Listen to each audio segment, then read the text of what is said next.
What's up, guys? Young Bucks, old goats. I'm the GOAT. Episode 34. Holy crap, 34. Welcome to Real Talk, Late Night in the Barn. I got a guest tonight, special guest tonight. Well, they're all special to me. We're going to get to him in a minute. First, a little business. Thank you for everybody who subscribed. If you haven't and you're watching, please go ahead and subscribe. Hit the like button, notification bell. That'll help us out. And shout out to Death Metal Ralph Varela for my intro music. Thank you, brother. And check out the sponsor of the show, manofactionfigures.com. Open online 24/7. Hoping to open the store real soon, sometime this month, hopefully. Stay tuned for that. Check them out for all your action figures, toys, collectibles, manofactionfigures.com. And you could also subscribe to their YouTube channel, which is my YouTube channel, Man of Action Figures. And hope everybody's doing okay out there. And I hope we're getting on like the other side of this thing finally and starting to get back to something similar to regular life. Today is my birthday, so I want to give a shout out to everybody who gave me a shout out for my birthday. Thank you to my boy Lou, who has the liquid in this cup. To my boy JB, where is it? I can't even read it. It says my name and his name. Cheers, bro.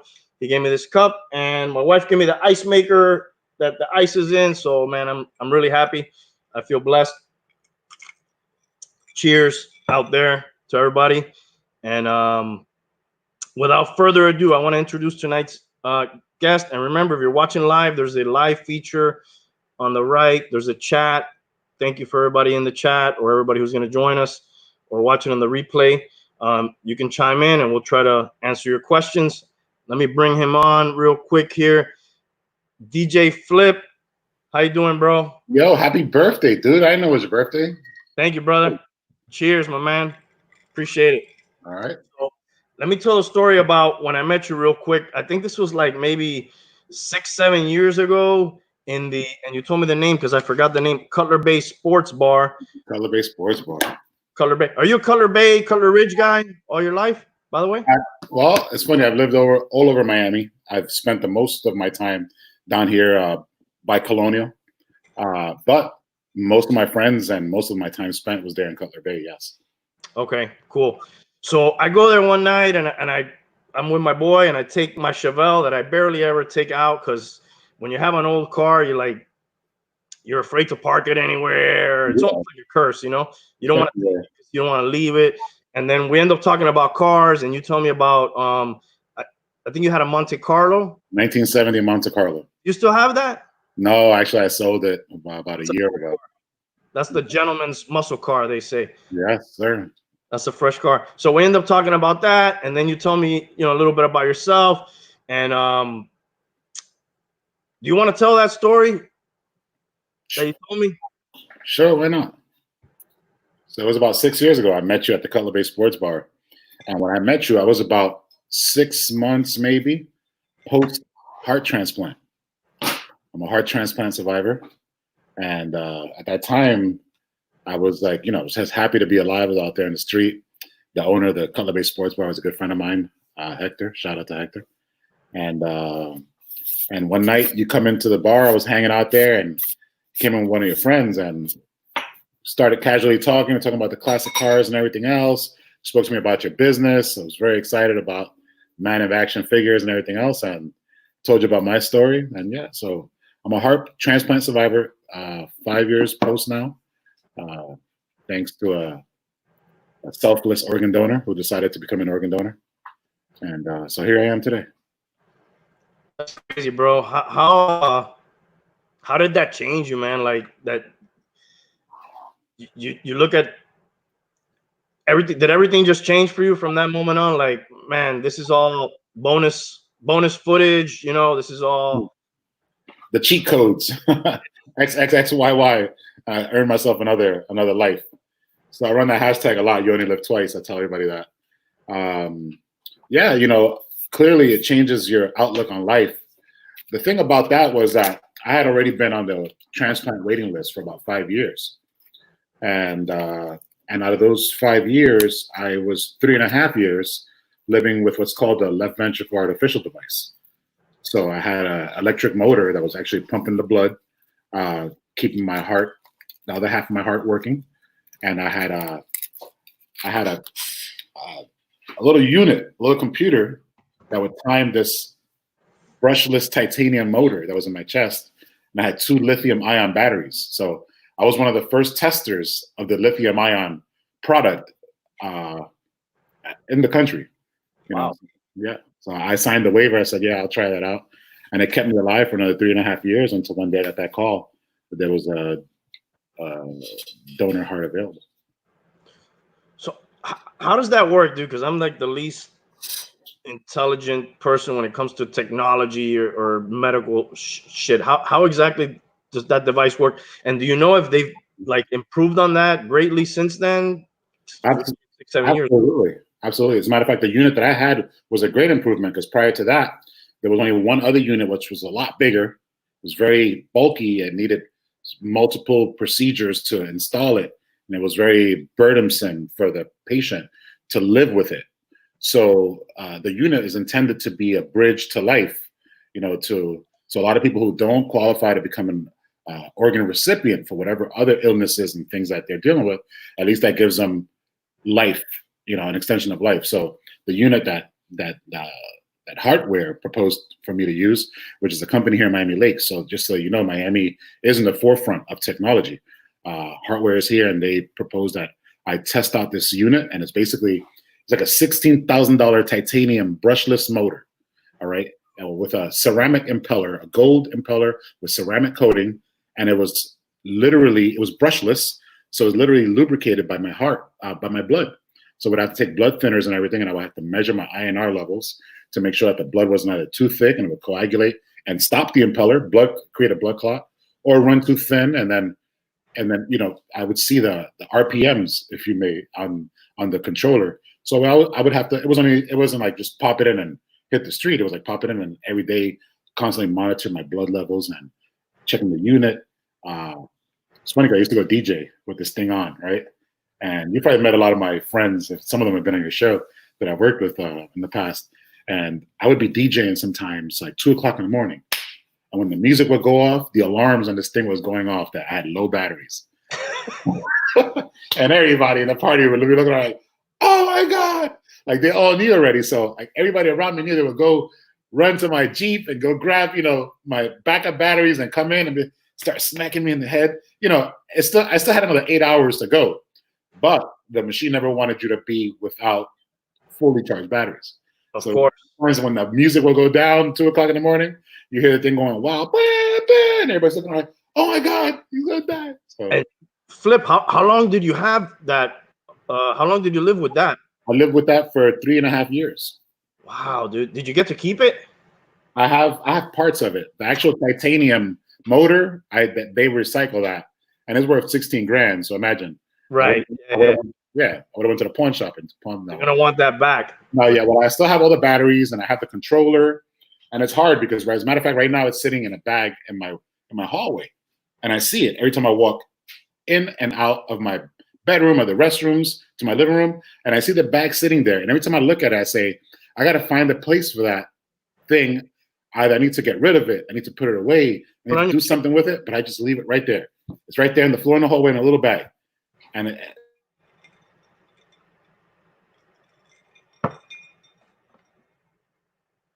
all right. I don't know if you can hear me, Flip. You've frozen up on me. Are you there, bro? All right. Well, I'm going to keep it going while hopefully he comes back soon. This guy's a DJ. You could check out his Instagram page. And thank you, Hialeah, in the comments, brother. Thank you, Lou. Thank you, John. Salsano, Paola. Thank you, everybody in the chat. And hopefully we'll have DJ Flip back soon. Let me share the screen and show you. Let's see if I can put up his Instagram account real quick. Oh, man, that's too bad he froze up. Hopefully he'll be back shortly. Let me see if I can share the screen.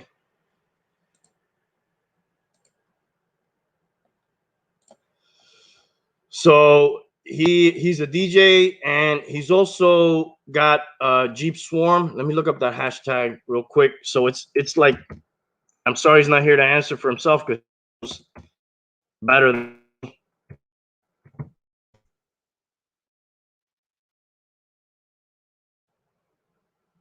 how to explain it. It's basically a Jeep group, and he does DJ for this Jeep group a lot. My back? Hey, yeah, you froze up on me, but I got you back. Thank God, because I was running out of ad lib shit to say. Yeah, okay, I hear you. Thank you. All right. So, where were we, bro? So we were talking about this little unit here.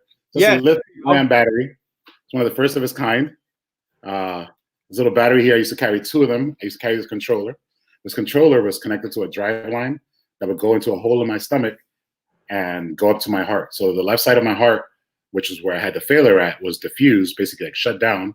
The right side would keep on pumping, and that little motor I was telling you about that was controlled by this controller and two of these batteries used to monitor and run that little motor in my chest. So my daughter went to go get it so I could show it to you, but yeah. Dude, you were telling me that was like that looks pretty bulky. You were telling me the version before was like even bigger. The version before was even bigger, and the one before that was the size of a computer workstation. And you couldn't leave your bed. Basically, you would sit in a hospital bed, however long it took for you to find a donor, tied to a machine. So, yeah, it's technology. Yeah, no. So you got in that stage where you could be mobile and you could kind of live regular. Oh man, I hopped on my motorcycle. It came a little adapter. You could connect it to your 12-volt battery. Had one inside my Jeep. Had one on my motorcycle. I rode down to Key West Poker Run one year on my motorcycle with these batteries on. I went up to Daytona to Biketoberfest. Didn't stop you. Yeah, no, I didn't let it stop me. I had 3 little kids at the time, and I wasn't sure if I was going to make it or not, right? So, but I did have to show my kids that until the day I stopped, I was living my life, and I was trying to be there for them. And just I didn't want to, I accepted the worst case scenario, but I didn't want to be that I actually met that worst case scenario. And then my kids are sitting around, oh, my dad, he passed away on a couch. That's not what I want. I wanted my legacy to be that I was rocking to the last minute and that they had no excuse not to, take off in life because of using me as an excuse for why they can achieve, greatness. For real. Right. Yeah, I hear you, man. Tell me a little bit about your DJing. We were talking about a little bit about it before we got on the air. Tell me a little bit about what it is you do with that exactly. So DJing, I've done it all. So I've DJed in bars. I've DJed in several clubs. I've DJed for corporate events. I worked in the banking industry for a long time. I had a lot of contacts in banking. Go to holiday parties. I've done a lot of weddings. So I try to focus more on corporate events and weddings. I never really tried to chase the whole club scene and everything else because you can imagine all the other things that come along with that. I worked 10 years DJing part-time at the sports bar, but it was because it was a community thing. I knew everybody in the community. The owner was my friend. The relationship was different. It wasn't like, oh, you want to come and DJ on Ocean Drive for this janky little bar. And so you can say that you're a DJ on South Beach and we're going to give you a steak dinner and $100. No, it wasn't worth it for me. For me, it was better to build relationships in a community like Cutler Bay. I DJed a long time in Homestead. And all those contacts have become residual contacts that I've either created more events or just friendships, So to me, that was more valuable than being Mr. Oh, I want to be Mr. Hotshot, It wasn't about that for me. It was about building relationships, bringing people together and having a good time. It wasn't really about me being Mr. in the spotlight or, oh, you can't touch me. It wasn't about that. My personality basically rolled over into that DJ lifestyle. So I've done weddings. Well, I do weddings from the Florida Keys, as far north as North Carolina. I am the most Jeep-centric DJ in the country. I DJ the biggest events at Daytona Beach Jeep Week. I work with the Shea Brigade. The Shea Brigade is an organization of Jeep companies that come together, do shows around the country. As a matter of fact, I told you about Mayday Miami. Mm-hmm. Mayday Miami is the first Jeep festival of its kind in South Florida. So me and two of my partners are bringing that show down to Miami. It was supposed to take place in May, the first weekend of May, but because of the COVID, it was canceled. So we've rescheduled it for next year. Oh, there you go. That's the Instagram page there. So it's gonna be a huge show. We sold out the show in 3 weeks. It's a vendor-oriented show, but at the same time, it's a different show. There's no show like this one in the country, where around the country, the Jeep community is different. They have more off-roading access and things like that. Where down here, we have different types of lifestyles that surround the Jeep community. Not everybody wants a Jeep to throw it in the mud. Not everybody wants a Jeep to tow it to Moab, to rock crawl. Some people just want to throw a couple of speakers on it, take the top off, go hang out with their friends and have a good time. So that's where the Jeepswarm comes in. The Jeepswarm is a local movement. We're not a club.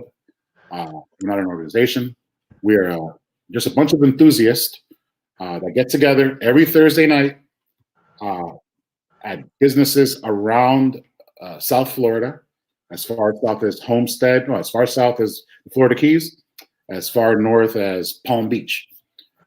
Every Thursday night, we'll visit a small business. We'll all get together. It's a very fun time. We have all age groups, people from all walks of life. We have high school graduates. We have high school students, to police officers, firefighters, teachers, doctors, nurses. Any Jeep owner in South Florida can find a place with the Jeepswarm. Our hashtag is all fun, no drama. We are supported by a handful of shops. So those same shops that support us, we support them in turn. And we basically live that Jeep life, that Jeep lifestyle. So if I have a Jeep, obviously that's a requirement, right? You got to have a Jeep. Absolutely not. No? No, you'll be surprised how some of our biggest supporters don't even own Jeeps yet. We have a staple event. The only event that we do consistently every month for 3 years now is the Shula Burger in Pinecrest. The first Thursday of every month from 6 to 10. When we're not in this COVID condition, we have these events. I think it's the first 2 months we haven't had an event in 3 years. And there we have people show up with their families to eat burgers with their kids, and they stay hanging out with us because the vibe and the energy is so great. So me being a DJ, of course, I have a sound system in my Jeep. If not, I bring out my DJ equipment. I don't know if you can see that light behind me glowing, but I'll bring out 10 of those wireless RGB lights. We'll color wash the whole front of the Shula Burger restaurant there in Pinecrest. It's a spectacle. It's an attraction. People come out. You'd be surprised how many people have come to join us just to hang out with us and ended up buying a Jeep. So Wow. So you don't have to own a Jeep. Everybody's welcome to hang out with us. So anybody wants to go hang out or join one of your events.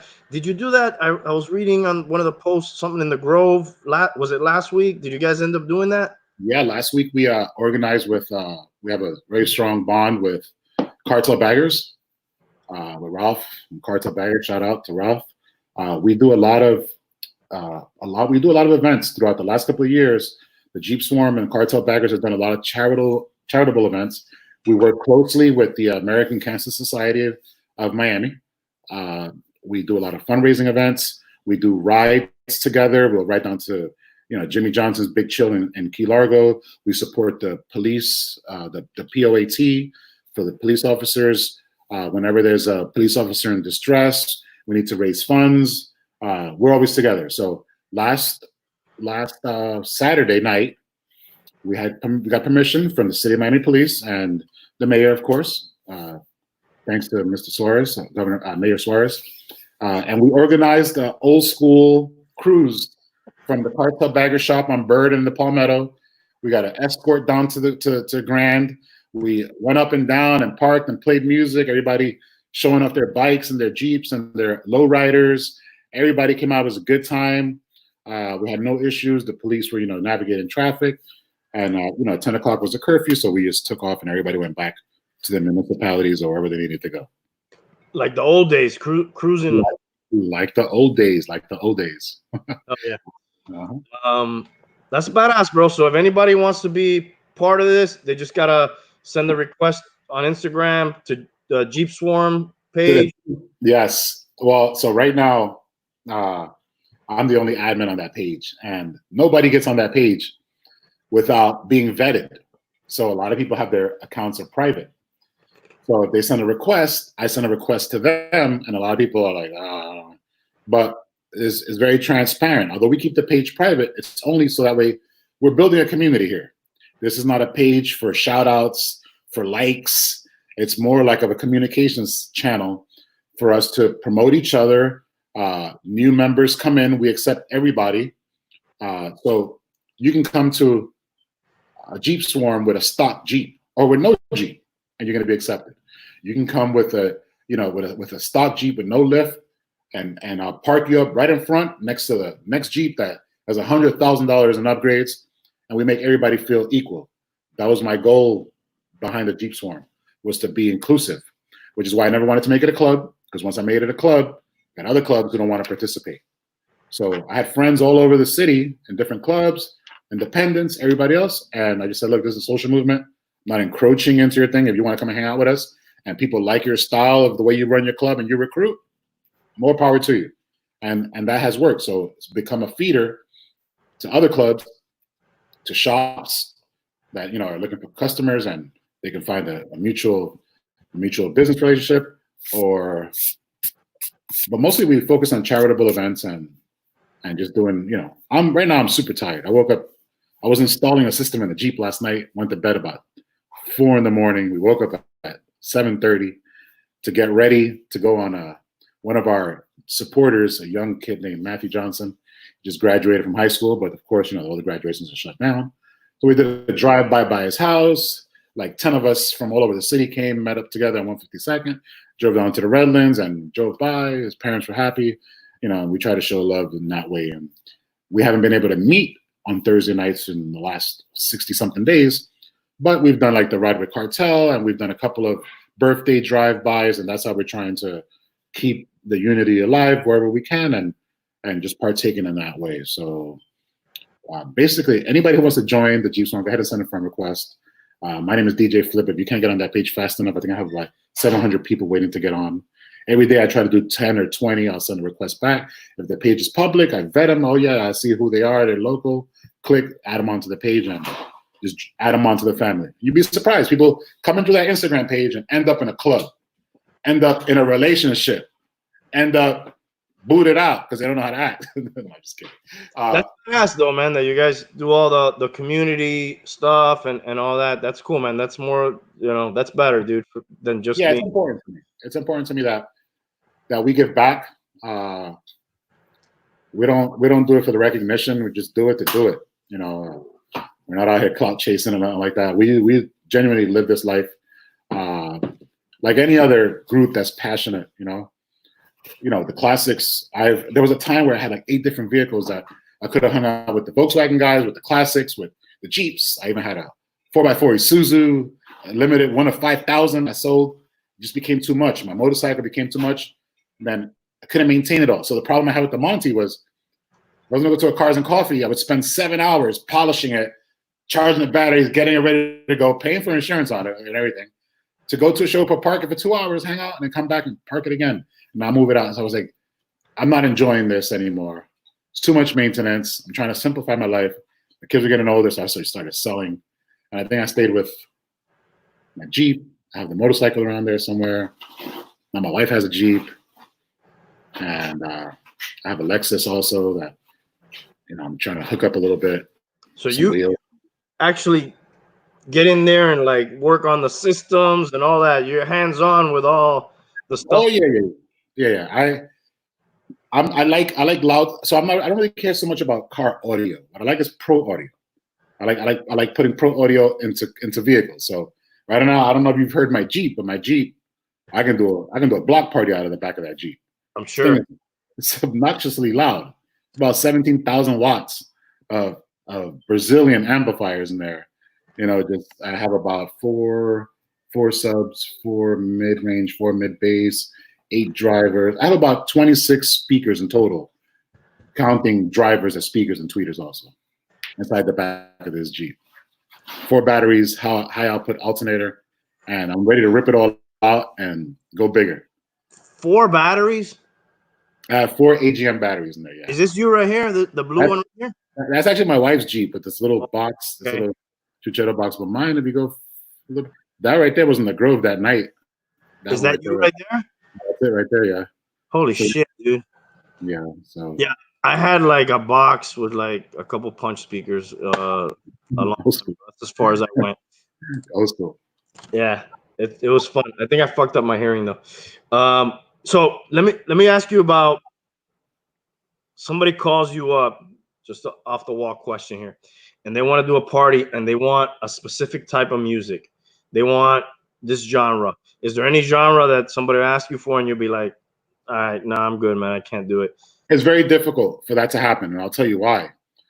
Part of my success in the DJing down here in South Florida and everywhere I go is that, one, I'm Puerto Rican and Dominican, so I have all the salsa, all the old school salsa, all the new school. I have the Dominican side. I can cater to all the Dominicans. In Miami, well, my wife is Cuban, so in Miami I learned all the Cuban centric music, even up to the newest stuff that's coming out now, the cubatón. A lot of the banks that I worked for are owned by Latins.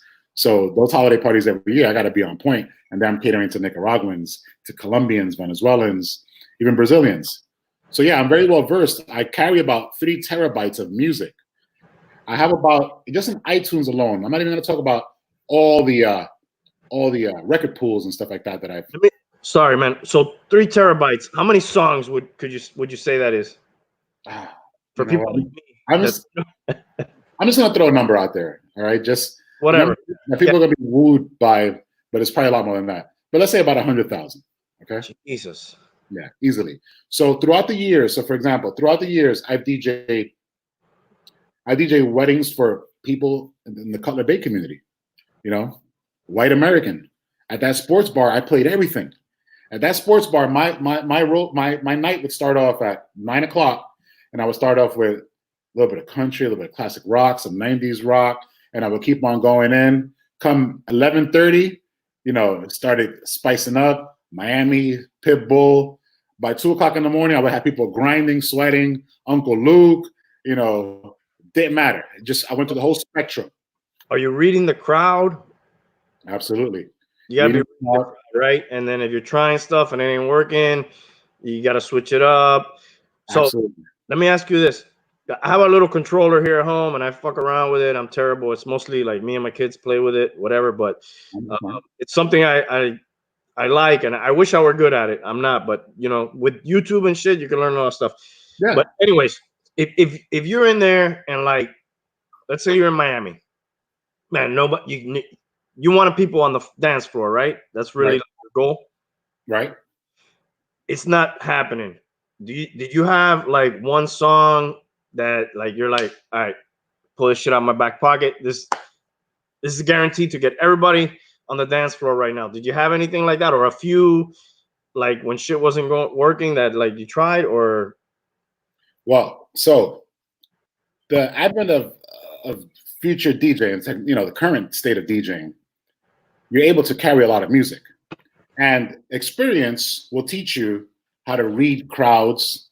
Like just looking at you right now, I'm pretty sure I could drop 10 old school tracks, freestyle or whatever, and I'll get you moving a little bit. All right. I look at you, I know that you're lying. I know there's a couple of merengue songs that I could set off that'll get you moving. Right.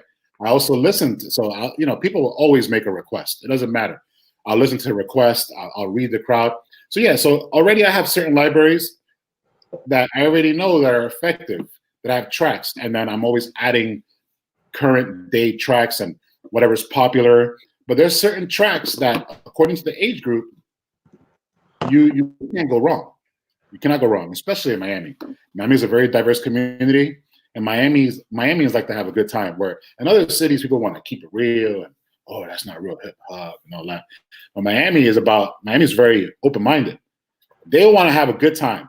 And part of my DJing skills is my emceeing part, by getting people hyped, moving, try to get feedback with the tracks, dropping the volume while people are singing, chanting out, just dropping the volume. Now they're hearing themselves singing the lyrics. They start laughing. I bring it back up. Dance floor keeps on moving. There's a science to it, of course, and you can only get it with experience. There's a couple of cheat codes in there you can probably learn on YouTube. There's certain things but most of it is experience and having fun with it. Because if you're having fun, people see you having fun. So I would have to get hyped up. Even to this day, I still get nervous before an event. And I go into like anxiety crises. And the second that first song plays, I get lost in it. And every night, at the end of the night, I go back home and I feel so fulfilled. I'm like, damn, I killed it again. Because that's what it's about. And if you're not getting nervous, maybe you're not taking it as serious as you should. Yeah, I agree, man. I think there's something wrong if you're doing some type of performance or anything like that, and you're not getting a little bit nervous. Either you're getting too cocky, or you're not feeling it. You're not into it, right? Right. Yeah, or you're not really alive, or something's up. So, well, personally, like when you're in your car, your Jeep, whatever, what's your favorite genre? Would you say? I don't have a favorite genre. It's all about well-rounded, but it's all about what mood I want to get into. So if I'm gonna go if I'm on my way to a business meeting, depending on, you always got to know your customer. You got to know your target. So one thing that I learned while I worked in banking for a long time. There's a rule in banking that's it's almost like a law. It's called know your customer. It's the KYC rule. And basically, the government demands that you know who you're doing business with. Basically, because when the shit hits the fan, you can't say you didn't know. So it's the same thing. And I've taken that same frame of mind, or that same concept into everything that I do in my life. I have to know who I'm dealing with. I think the least prepared I've ever been for anything was preparing for this interview, just because that night when you're talking about you already know you. You don't have to prepare. Well, exactly. It's not really about you, right? It was about me, but at the same time, I knew what the concept of the show was about. I think I'll probably watch bits and pieces of the first 2 episodes when you first started. When you first started the show, I remember you sent me the Instagram thing. I was like, oh, who's this? Who's that? Oh, knowing my customer. Oh, this is him. Okay. And then I saw you had I ordered T-shirts from him once. He has a clothing company. Big G. Yeah. Absolutely. Yeah. I saw he was on there. So right there, co-signed it for me. I was like, okay, this is super legit now. That's 2 people that I know. Yeah. Right. And then I was like, all right, cool. This is what's up. So it's all, so as far as the music that I play, it all depends on the mood that I'm in. There's some days where I want to hear the guitar stringing. So I'll play some bachata, or I want to hear salsa, and I'll put on some Mark Anthony's version of El Cantante, Hector Lavoe. I love Hector Lavoe's music, but Mark Anthony killed it with that album. When he redid all that music, and the sound quality is so much better, and to me, it's more alive. Also, I'm from Brooklyn, New York, born and raised. I came down when I was 19, 20 years old. So I listened to a lot of Mobb Deep. I listened to the Lost Boys. Rest in peace, Andre Harrell. I listened to P. Diddy, Biggie. I wasn't really a Tupac fan until I came to Miami, actually. But Biggie, Jay-Z. I'm a big Jay-Z fan. I like French Montana. I listened to all the reggaeton. I mean, I'm not gonna say the peak of my DJ career was during the reggaeton, but it was at the beginning. Is when I started taking it aggressively, where reggaeton was on fire. I was DJing at a bar in Homestead, at another bar that was across the street from the sports bar, Rumors and all that reggaeton. That now they call it old school reggaeton. That was what was hot. So I was in that. I was in that whole scene, and I was in that age group too. I was about 28, 29 at the time. All right, let me put it to you this way, Flip. If I'm taking you to a desert island and I'm gonna say, yo, you're gonna live on this desert island the rest of your days, you can only take one genre. Which one you taking? That's the question. It would have to be slow paced. It would have to be like, I don't know, it have to be very island music, taking like some Bob Marley or Harry Belafonte. Yeah, like that, like. All right. Yeah, because even sometimes when I'm playing like freestyle, today we're coming back from this kid's drive-by. His graduation, I'm coming up US 1 from Homestead. into the neighborhood, and I'm playing Diamond Girl. So right by the Southland Mall, I'm just chilling with the windows down, just jamming ridiculously loud, and I look over and there's a lady in a Honda Element, and she went like this, and I started dancing, and her and her passenger started dancing. But I find that when I listen to that, when I listen to Don't Stop the Rock, and when I listen to Clear and all that, like I just want to hit the gas pedal. So I find myself like, oh no, I got to lay off, because you can't cruise, especially when people get in front of you. You're trying to get. So I would probably want to stay away from the faster paced music. If I'm stuck on an island, I want to listen to like bachata, like old school bachata, like laid back. I'm gonna sit there and cry on this island by myself. That's probably what I would do. Yeah, I got a soft spot for like that Cybertron, Clear, and all that like early electro stuff, and then golden age hip hop like 90 to 95, something like that. That's what I find myself listening to a lot, over and over. But yeah, I do like to listen to a little bit of everything. You can't pigeonhole yourself. How about when you're getting the night's getting late and it's time to shut it down, do you have like a go-to, all right, this is my song to kill it? Well, I go to the Edge back in the day, for anybody that's old and that was into electronic music. So he's playing electronic music all night. Their local DJ, I think he was named DJ Sharp, and then he would play like Save a Prayer for Me, Don't Say a Prayer for Me, Save It for the Morning After. So like that was so different than anything else. Everybody knew party's over when that song comes on. You have anything like you go back on? Yeah, there's a song that for like the last 4 years, when you hear that song, it's over. And my son is my roadie right now. My daughter has gone to do a couple of gigs with me too, and they all know when that song comes on, which is "Time of My Life," the Black Eyed Peas, and it's like the Dirty Bit remix, and it's like an extended. If you gotta listen to it, because you'll see. But basically, like whatever. By that time, I got people worn out. So the only people who are like still dancing. Yeah, that's right, Bobby, from Brooklyn, East New York. Boy, Edwin. What's up, Edwin? By that time, whoever still has energy, I'm gonna wear them out. And it's that song. You gotta listen to it. It's very electro, but the Black Eyed Peas, and it goes through this little phase where the song itself peaks and then drops people at the end, and they already know. And people start singing along to the song. It's like, I had the time of my life, and so people are singing around, and they're getting like, they're being nostalgic from the whole night's experience. That's a good one, man. I like it. Yeah. Now that you said, I didn't know what song it was until you started singing it. I'm glad you did. That's a good song to kill the night with. Right. And then the older people, like older than us, okay, I'll do the whole Last Dance. The Kitchen Club was a shit back in the day. Now, I remember going to the Kitchen Club in the Grove, bro, when I was in high school. Like, what year was that? What year was the Kitchen Club? When I went in the Grove, yeah. Dude, I remember in high school, so I'm talking like 90. What year did I graduate? I think so. 96. 96. Yeah, everyone was just like vampires and shit. Like goth. Yeah, it was like all goth and shit. That's what it was.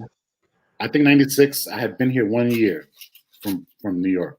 I moved down here in 96. Okay. Yeah, and then so clubs. Yeah, so the clubs that I did back then were in the Grove mostly. What was the name of that club that I got arrested at? No, I'm kidding. No, I wasn't arrested. They used to go to some clubs. There was like Howl at the Moon there in the in the Cocoa Walk.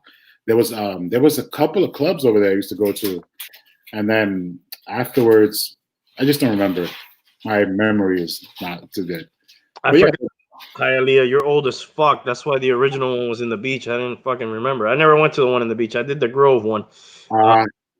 And I don't even think that building may not even be there. It's on a corner in that main street. What's that main street called? Coconut Grove? Yeah. On Grand? Have you been there recently? Huh? I haven't been there in a while, bro. Oh, you're not going to recognize it when you go. They knocked down half of Cocoa Walk. They knocked it down completely. Oh, really? Yeah, Cocoa Walk is down. So basically, I think the plan for the Grove is to make it like the Beverly Hills of Miami. Oh shit! But by the time you get there next summer, you're not gonna recognize it. I gotta go down there. I used to do that all the time. Go down there on like a Friday when I was really young, dude, like in high school and shit, and just drive or walk around or try to get into one of those clubs, and it was fun, dude. I had a soft spot for that place. Club Deep. Was that in the beach, dude? I don't know. I think that was in the beach, Club Deep. Yeah, I'm pretty sure that was in the beach. I remember Glam Slam. That was Prince's club, right? That was Prince's club, and I remember because I came down here for like 6 months, like in '94 or something like that, to see if I liked it, and I went back to New York. And Glam Slam, Prince still owned it, and I think it was the first year of How Can I Be Down. I don't know if you remember the How Can I Be Down thing down here in Miami. What is that? How Can I Be Down was like is what brought hip hop to South Beach. How Can I Be Down was like sounds familiar, man, but it was like Memorial Weekend. It lasted till about 6 years ago. But I remember How Can I Be Down? Miami Beach police didn't know that it was happening. City of Miami Beach didn't know that this event was going down. But all the radio stations up north were promoting it. Hot 97 in Chicago and Maryland and Baltimore, Virginia. So all of a sudden, Miami Beach was sold out. That didn't raise a bell. All the hotels were sold out. All the scooters were rented, and you had the whole hip hop community was on South Beach. So is it the origins of the Memorial Day weekend, basically? Yeah. Okay. It was called How Can I Be Down? If you look at it later, and it was basically like for the hip hop industry. I forget who started it, but it was for the hip hop industry. So everybody who wanted to be somebody, and all the artists came down. So no one knew. So City of Miami Beach didn't know what was happening. The streets were basically shut down. People were walking all over the place. It was a good time, and there were concerts everywhere. There were like, that's when Jay-Z and I think Biggie was still alive. No, Biggie was still alive actually, and Tupac during that time. Dude, that weekend, I used to work at parking garages. I worked at Shops at Sunset Place. I worked at Jackson Memorial Hospital. I worked in South Beach. I had to work at least one of those Memorial Day weekend fucking events, dude, or two. That was just the craziest shit I ever saw. Like women taking all their clothes off in the middle of the street, and like people pissing everywhere, and just like the craziest shit I could ever imagine going on around me. And I'm trying to collect people's parking fee and shit. Yeah, $5. It was crazy, dude. I didn't know. How Can I Be Down? You with vinyl, dude? You ever? Yes. So I still have vinyl sitting around here. I just gave away my turntables to a friend of mine's dad who came up on vacation came to check up on his son. They're from Venezuela. And while his dad was here, we were installing a system in my driveway. And he was like, "Oh, you got turntables?" Like, "Yeah, I'm going to use them. Go ahead and take them." And he took them back to Venezuela with him. Oh, wow. Yeah, but I mean, now with the days, with controllers and everything else, the MacBooks, as soon as digital DJing was introduced with Tractor, Luke had Strawberries on Hialeah back in the day. You guys are OGs. I was not around for that. Mad respect, though. I watched some hip hop documentary the other day, and it started off with Uncle Luke, and I follow him on Instagram, and I've been listening to. I saw a live that he did the other day, and I'm very much in tune.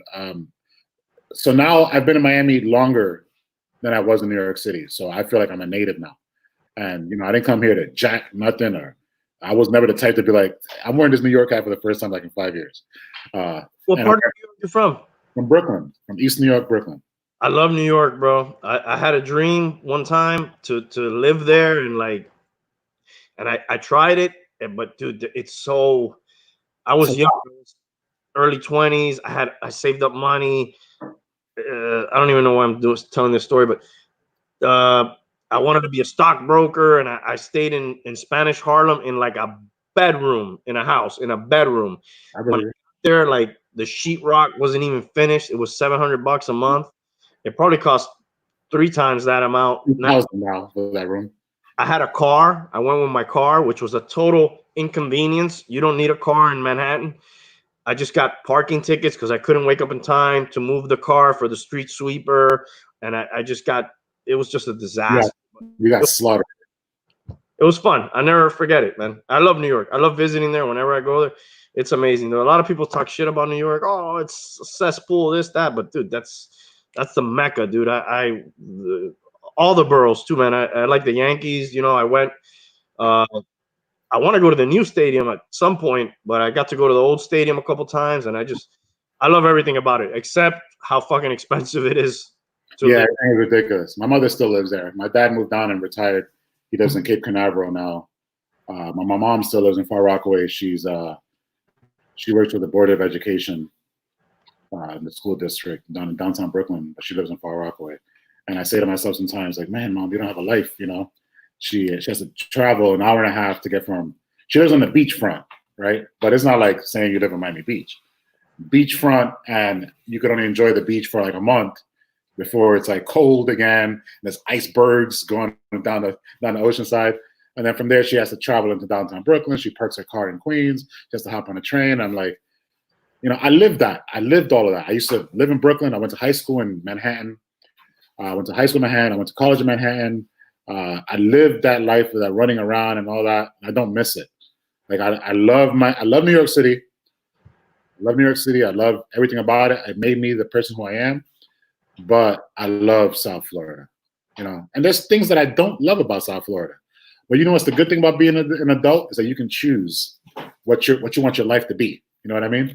Yep. So I no longer want to New York and visit. It almost seems like it's made for that. Like, go spend a few days and then. Oh yeah, and the third day I'm like, okay, it's time to go. Yeah. So even here in South Florida, I choose what I want to see. I choose what I want to be around.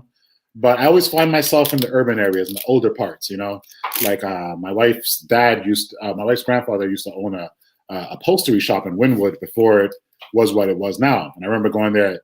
I was working in the bank, but I wanted to learn how to do upholstery because I was interested in doing car upholstery. I wanted to learn somewhere. So he had me there for like 6 months, popping staples off of sofas. Tap, tap, tap, tap. I think I was developing a condition.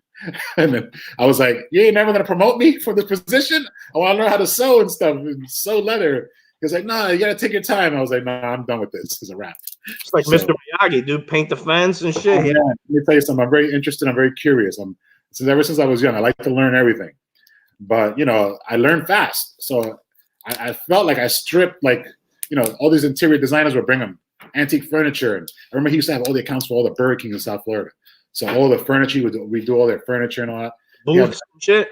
Booths and all that stuff like that, yeah.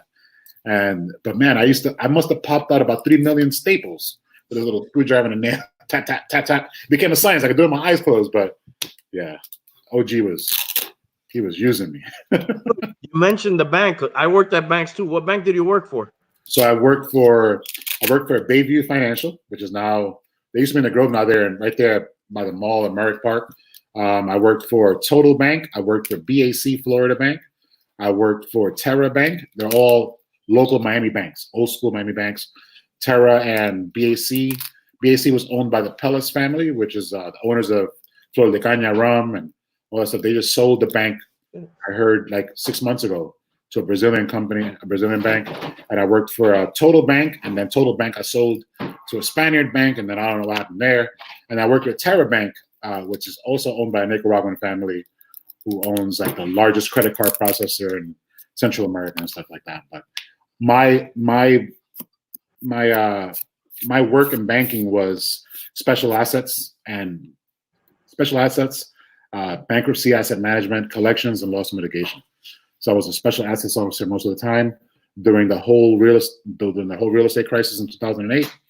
I was on the opposite side. I wasn't originating loans. I never originated loans, but I was in asset recovery. So I was doing foreclosures from Key West to Pompano Beach, and all like assets. But the good thing about my activity during that time was that I treated people like people. And being that I was working for local banks, it allowed me to find out what the person was going through, come back to the bank's president, I would, deal directly with the bank's president, propose a resolution, and then we would find a happy medium, and we would treat people like people. It wasn't like, all these securitized loans that were Washington Mutual, and when everything went under, nobody knew nothing, and people were losing their tails. I had nothing to do with none of that. Everything was resolved very well. The only people who may have gotten steamrolled by me was because they didn't respect me. They didn't respect the process. They were like, no, you're not going to tell me what to do. I'm going to file, man. I'm going to do, okay, do what you got to do. And, we had attorneys and we had lawyers, and, hey, you sure this is the way you want to go? No. They would give me the bird, hang up the phone, and then you have no choice, right? Do you keep up with real estate in general? Like I do. Yeah, I watch the market. I watch banking. I see what's trending. So we have a question about real estate? You think we're in another bubble right now? I mean, this whole thing that's going on, which I'm going to ask you about in a minute, is kind of throwing a whole monkey wrench and everything. But I felt like it almost seemed like there was another bubble, like maybe not as severe as that one that you talked about that was building. Do you think, or what's your take on that? I don't think that the real estate is currently in a bubble. I think what the industry that is in a bubble is auto loans. Auto loans is in a serious bubble because anybody and their mother can go get a car right now. There's so many cars available in the market and so much cheap money behind that right now because real estate, all the regulations that came down afterwards, people weren't able to just originate loans like crazy. So now the car market, I believe, is affecting that. I heard that a report that I read like 3 months ago, there were about 700,000 car loans that were like 90 days past due in the United States alone. Wow. Right. So that in itself is a bubble. I don't think real estate has hit a bubble because after all the price reductions and all the losses in value that we had in 2008, the increase hasn't been that much. However, commercial real estate is also in sort of a bubble because now you have a lot of retail, a lot of multifamily where they're trying to incorporate retail also. You see that huge dinosaur of a mall that they're going to build up there off the turnpike. And look what's happening right now. When was the last time you've been to a mall? When was the last time you've been to a retail store? Online, right? Dude, now is especially with this, like people are getting conditioned into ordering online more than ever, ordering your supermarket online, ordering your everything, dude. People are gonna get so used to that like brick and mortars are I mean, a supermarket's always gonna be there, don't get me wrong, but like just we're getting into that trend where we're just going to be shopping online more than ever, and mom and pops are going to be in big trouble for anything too because Amazon and all this shit. I know because my store is mom and pop, dude. That's really what it is. Me, my wife, and a few guys. Right. And that's, we're independent. So like, there's no way that we can compete with Amazon, Target, Walmart. And it's crazy, man. It's crazy to think about like how that shit's dying, dude. Yeah, retail is looking at some severe losses. Look at the last 60 days, what's happened here. Whoever has been set up to cater to an online clientele has been doing well. People are selling well. I don't know if it's due to the stimulus, the amount of money people are saving just staying home. If you think about that, if you look about fuel charges, not having to pay for after school daycare, there's a lot of liquid capital staying inside the household. So the businesses that prepared themselves, like Target for curbside pickup, Target's been doing this for a minute. Instacart. In the last 60 days, we've done all our groceries here. I haven't been into a supermarket in 60 days. All our groceries are through Instacart. Me too. I open up the front gate, they drop it off there, they go out, everybody wipes the stuff down, brings it inside the house. It works just fine. My wife works from home. She manages about 15 employees who work from home also. My daughter finished her last year at UM online at home. She was supposed to graduate this past week. She graduated, but she didn't have a physical graduation. Congratulations. Thank you. She graduated from UM, so super proud. Badass. So, where are you with all this coronavirus? What's your? Do you think we should? We're like the only 3 counties, us, Broward, and Palm Beach, that are still, under the more severe restrictions. What's your personal feeling on this, dude? Do you think we should start opening up a little bit more? Do you think we should wait, or where you at, man, with that? You know, it's tough for me to have a decision on it, and it's only because of my own personal biases, right? I in the past, with my heart failure, I know what it is not to be able to breathe, right? Because the first thing that happens, you get fluid in your lungs and you're choking. I remember I caught a flu back in 2002 that I thought I was going to die. I could not breathe. Like I was like, this is a wrap. I'm done. I've been in that situation where I thought I'm going to die several times in the last 2 decades, you know, with all the, you know, because the heart failure came from cancer. I survived the cancer, I got the heart failure. So I've been in and out of hospitals. I've been at the brink of losing my life, kidney failure. I've had dialysis done. You know, thank you, sir. Thank you. I've been through a lot. So I don't want to pass judgment. I'm seeing what the hell's going on out there. I know people personally who've been infected by it, people who I thought were in the best of health. So I don't want to really say, you know, if you look at the numbers, and I'm just going to look at the data. Okay, yeah, the flu kills more people, heart attacks, car accidents, but this thing has no cure, has no vaccine. So I would hate to get it and then be like, oh, damn it, you know, I was calling this a hoax, but here I am, I have it now. You know, and now it looks like it's complicated, man. Yeah, it's complicated. Yeah, it's complicated. It's complicated, and I feel for everybody. You know, if I'm really gonna have an opinion on this, all right, let's talk about all the money that went, $1 trillion that went to help allegedly small businesses and everything else, right? All these companies that got bailed out, companies that are funded by investors, shareholders, who are in the business of speculating. I can't go to Mikasuki, drop 5K, and then go back to the government and say, "Oh man, you know, I dropped 5K and I lost it," you know, or I lost it and then you guys shut down the casino and I can't go back and try to earn it back. You know, the government's not going to cut me a check for that. But now, so people start talking about socialism, and so I think they're confused on the definition of socialism and communism and capitalism and what everything is. You know, so the second you say, let's give every American citizen $2,000 for the next 6 months while we try to figure this shit out, you're like, oh, that's socialism. Ah, that's crazy. But let's say we're going to give $23 trillion to businesses that their job is to speculate and bank and gamble, and oh yeah, it's capitalism. We're good. You know, nobody bats an eye.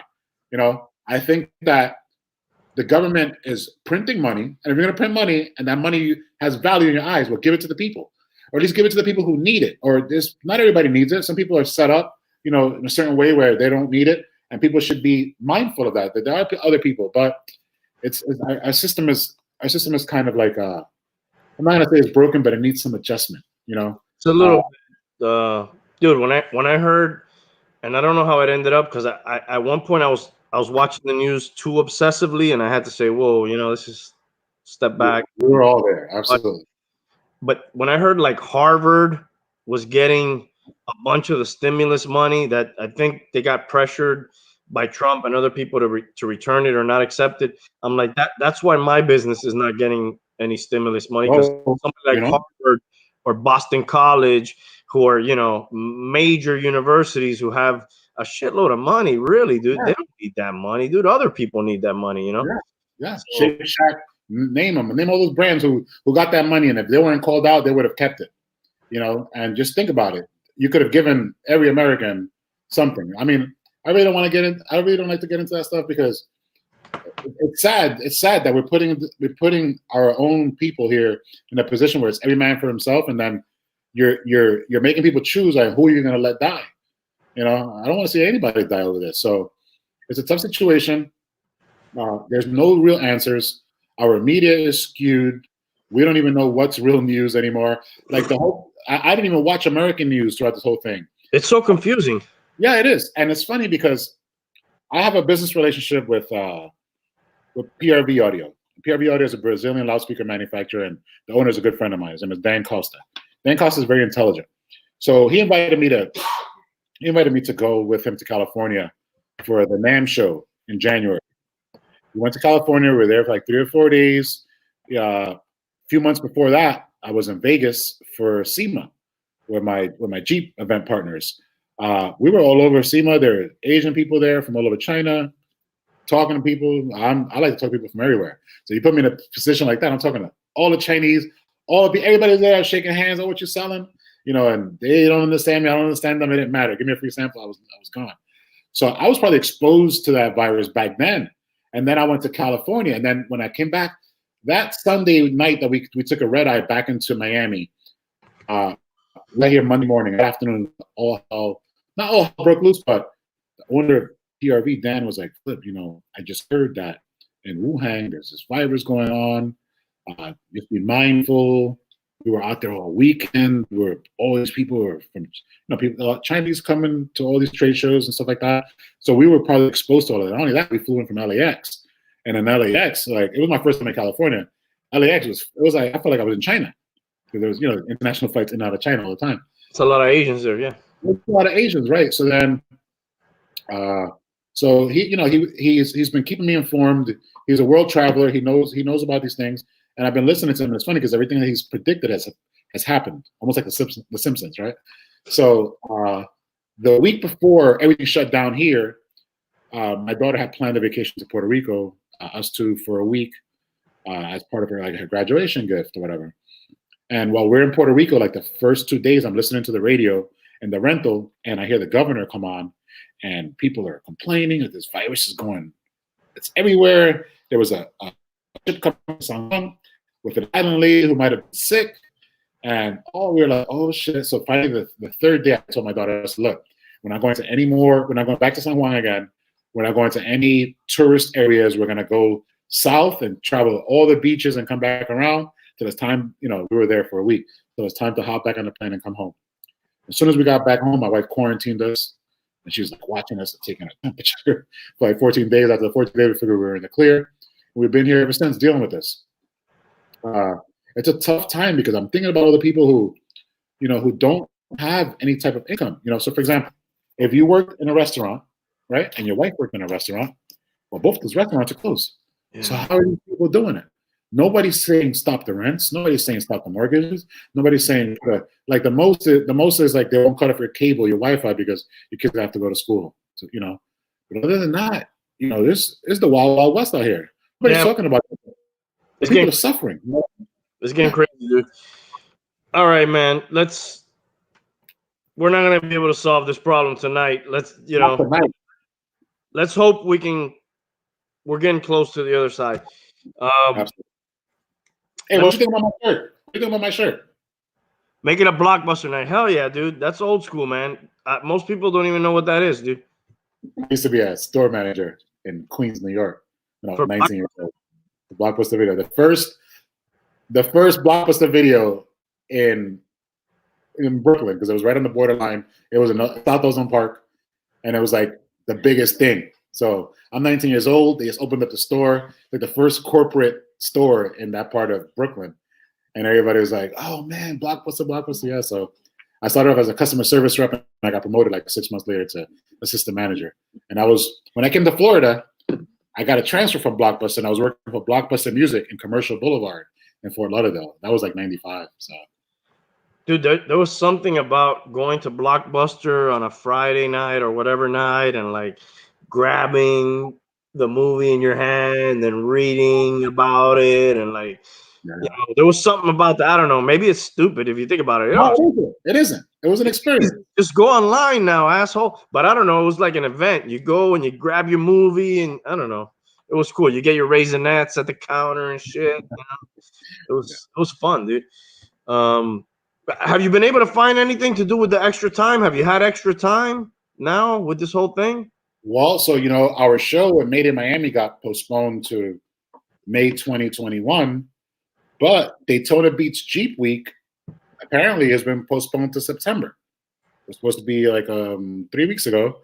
Now they moved it up to September. So now we have to monitor and see how this is going. So I've been in contact with my partners. We've been creating online content. So every Tuesday, if you go on the madeinmiami.com website, we've been doing this Tune In Tuesday. And we have about 52 vendors at the show. And we're going to feature a vendor every week for like the next 46 weeks. Which gives us enough time to, plan for Made in Miami 2021. It's going to be a big deal, so you want to keep an eye out for that.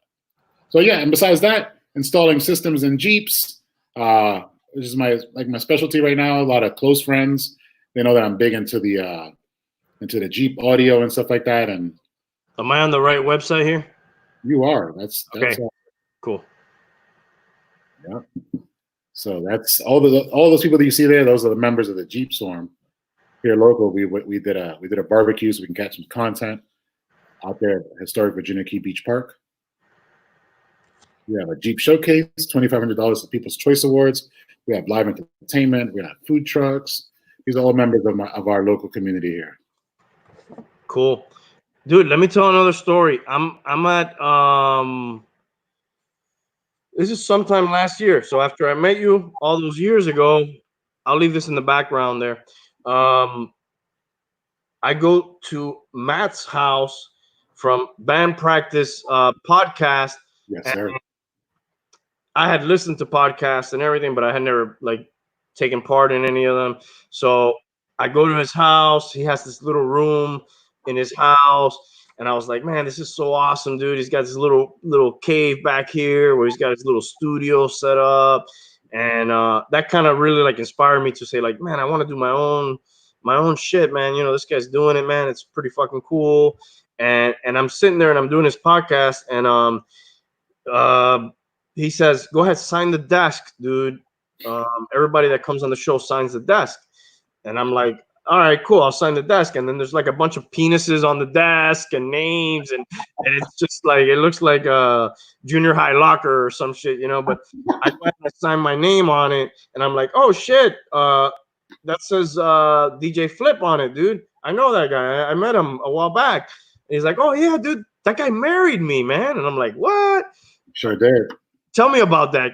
So what is it? How does that work?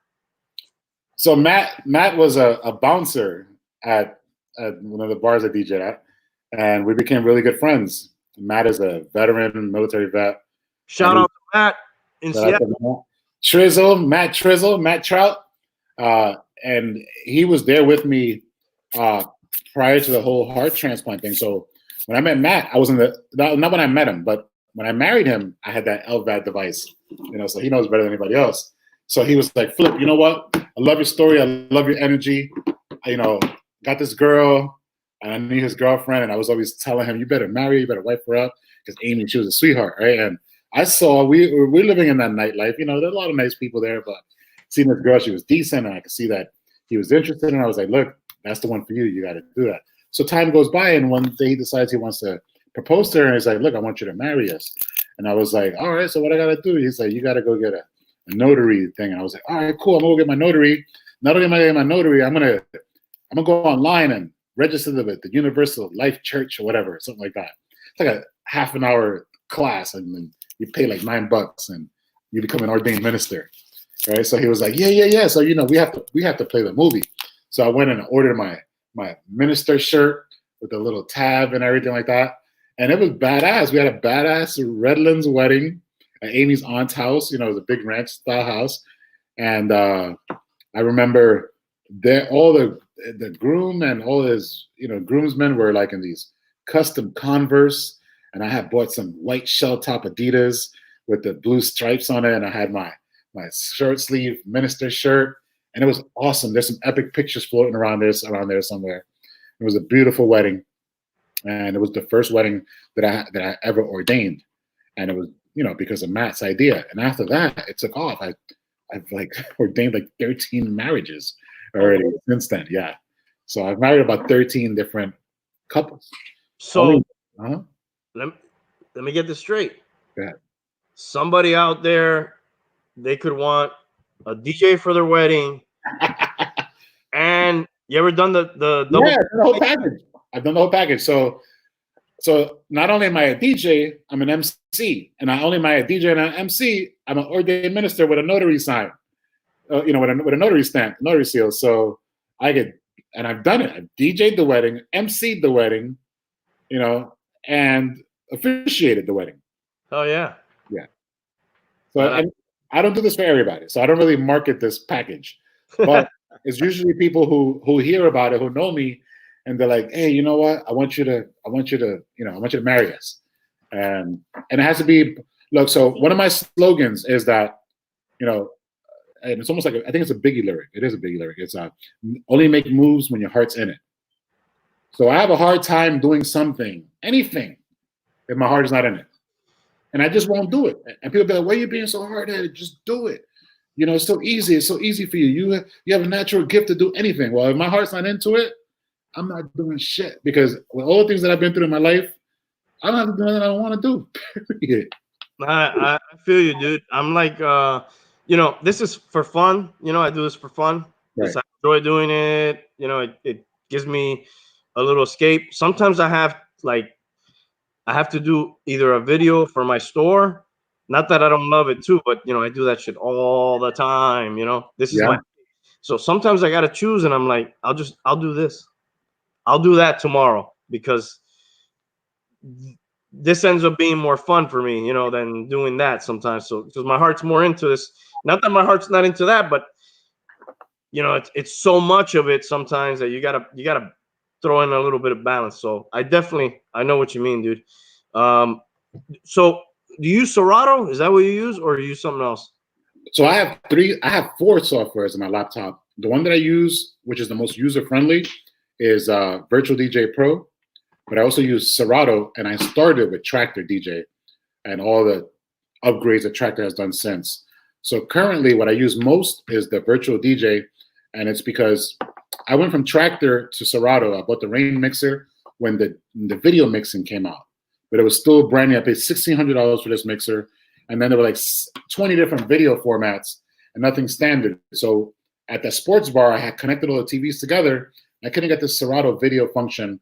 I got that Rain Serato mix when it first came out, and I couldn't get the video function to work very well. And I got this virtual DJ thing, and it was like rock solid. And I was like, "Oh, virtual DJ, that's immature, whatever, bro." All right, it's made me a lot of money, and the video mixing part is a dream. The audio mixing part works well. I preferred the Native Instruments products. To me, it was more rock solid, but with all their proprietary licensing, every time I went to upgrade. I remember at one point I lost the email that I had the software registered to, and the Audio 8 DJ, soft sound card got locked out. I have one sitting there. I had to buy another one. I have a brand new Native Instruments mixer that I bought a year and a half ago. Haven't even unboxed it yet, because my Denon MC6000 that I could use Serato and Virtual DJ with works just fine. So I bought that to upgrade, and I haven't had to upgrade.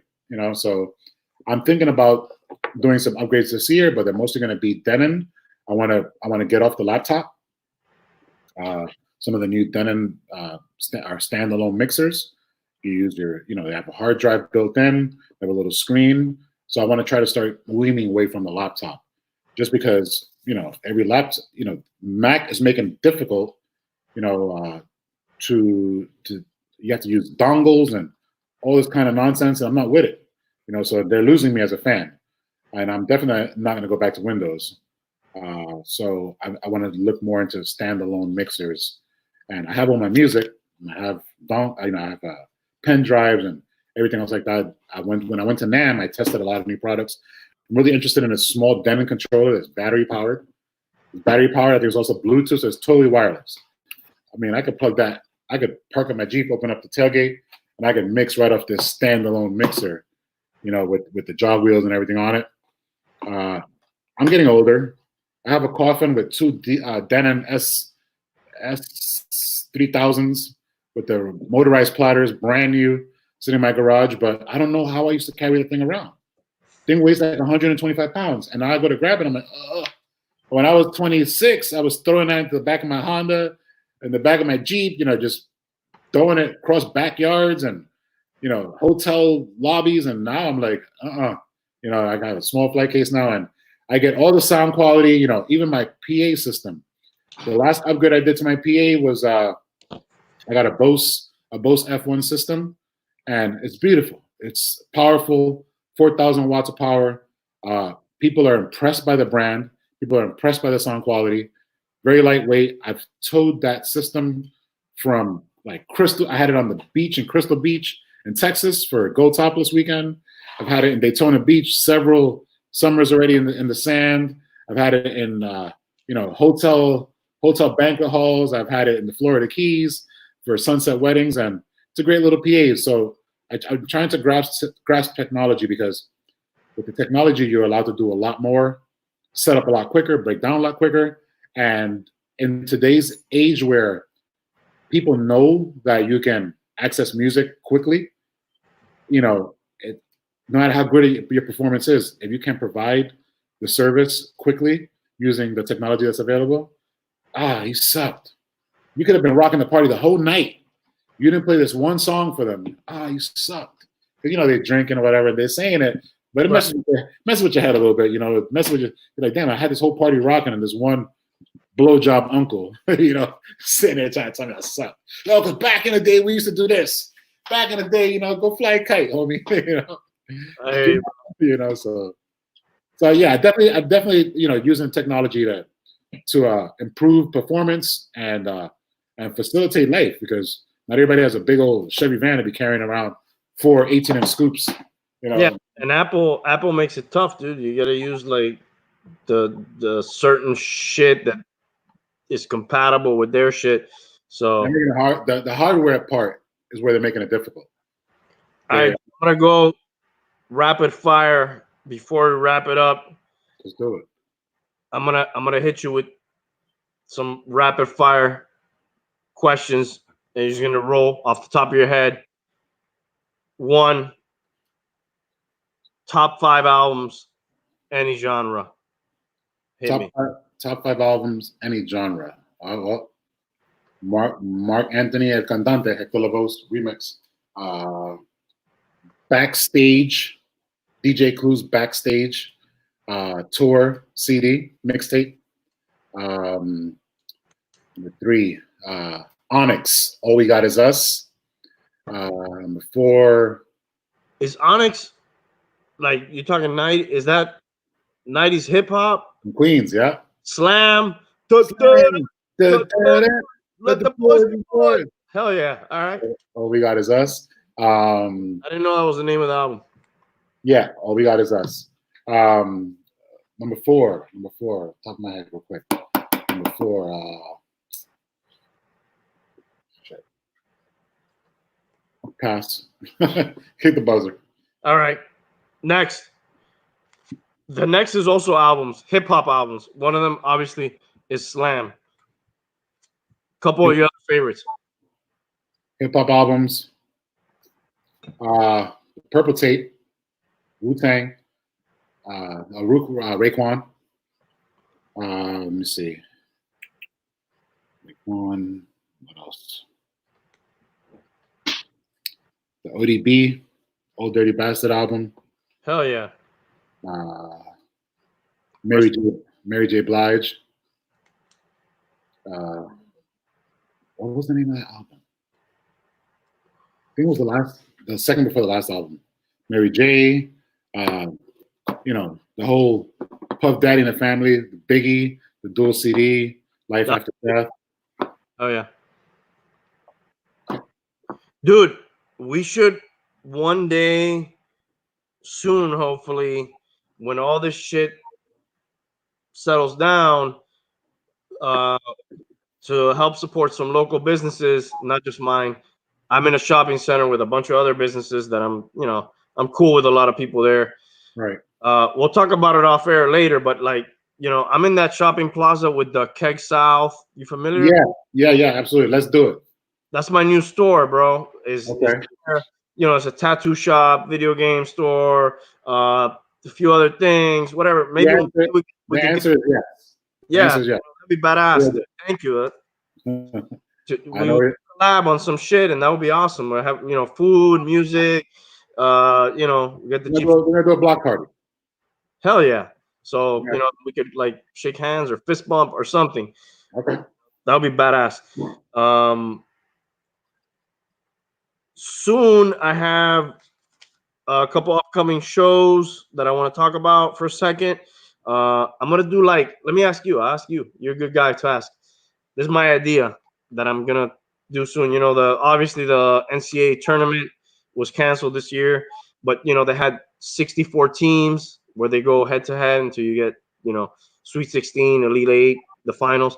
So I was gonna take the top 64 hip hop albums, actually 68 because there's like a couple playing games, hip hop albums of all time, and then have a panel of people and we vote, including anybody that's on the chat. So you go head to head, all these teams. So, you know, you get a 1 seed with a 16 seed. Which one's a better album? Everybody votes. Whoever gets the most votes, boom, that team or that album advances.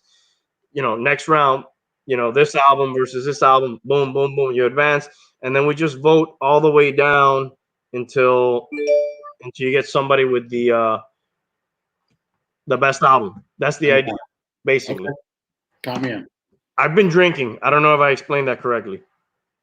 Yeah, you told me. It's part of the show. I've been drinking water. But maybe I can get you. Maybe I can get you to come on and help me. Yeah. As a judge. Well, I would. Yeah. I could do that. I could judge. Absolutely. Hell yeah. So, I got you if you are down. Big G, he said he's down, and I got a couple other guys. I got like 6 dudes. I got like 6 dudes. We'll vote, and then you know, you being a DJ, you'd be fucking awesome for it if you want to do it. So let's make it happen. One of my upcoming shows. I'm gonna do like a pre-recorded show that I've been wanting to do because I'm big into sports. How much you missing sports? Are you a big sports guy or no? You're not missing it? No. You're good? Yeah, I like football. I like football for the tailgating. When the game starts, you can leave me outside playing the music. You guys can go inside. I'm more of an arts and entertainment kind of guy, and automobile. Yeah, I was good, dude, for like a month, but I want to read a box score or something already, dude. I don't know. So, anyways, one of my upcoming shows I'm having is like the history of the multi-sport athlete. You know, everybody knows about Bo Jackson, Deion Sanders, but there's a bunch of other dudes. I got you. What's up? Eric B, Rakim, Nas, Big Pun. Yeah, those are all fucking legends right there for sure, Edwin. I got an interview coming up with ex minor league ball player, and he played at the University of Miami. So ex Kane, and I'm excited to sit down with this guy. That'll be coming up soon. And remember to like, subscribe, hit that notification bell, and you can sub up DJ Flip on IG. You can go ahead and send a request into Jeepswarm if you want to be part of that. Follow Made in Miami. Hell yeah, that too. And it a lot of the stuff they do, like we talked about, is for a good cause, for a good time. You know, nobody's getting into any shit. You know, it's all about, you know, having a good time, helping people out, doing shit for the community. So I'm all for that. Dude, what anything you want to, where do we go? What's next? What, you know, anything you want to say to anybody watching, for anything you got going on? Anything I got going on? Well, let's see. Tune in every Tuesday on madeinmiami.com. You can learn a little bit about the Jeep community, about the 50 vendors, their national vendors that are coming down to Miami to support the Made in Miami Jeep showcase. It's a Jeep event, but it's more like a music festival at the same time also. We're bringing Miami to the forefront of the national attention, right? Bringing the national Jeep community down here to the gateway of the Americas to give them a little taste of Miami. So follow us on madeinmiami.com. We're at Facebook, Instagram. We'll be doing this live thing on Tune In Tuesdays, and we'll be creating content for the next 46 weeks. And follow me at DJ Flip. Any questions you guys have about Pro Audio, you can hit me up too. Anything. People reach out to me just about on any subject on social media. Hit me up. I almost always have time to shoot the breeze with anyone. Thank you for having me. Hey, bro. I really appreciate it, man. Thanks for joining us. And I know we like met one day, really. That's it. Right. You know, I kind of feel like I've known you more than just that one day. So go ahead, check out his pages. Thanks for sharing your story with us, man. That's inspiring. And thank you to everybody in the chat. Thank you anybody watching on the replay. And that's all we got for tonight. Hopefully, my music will play.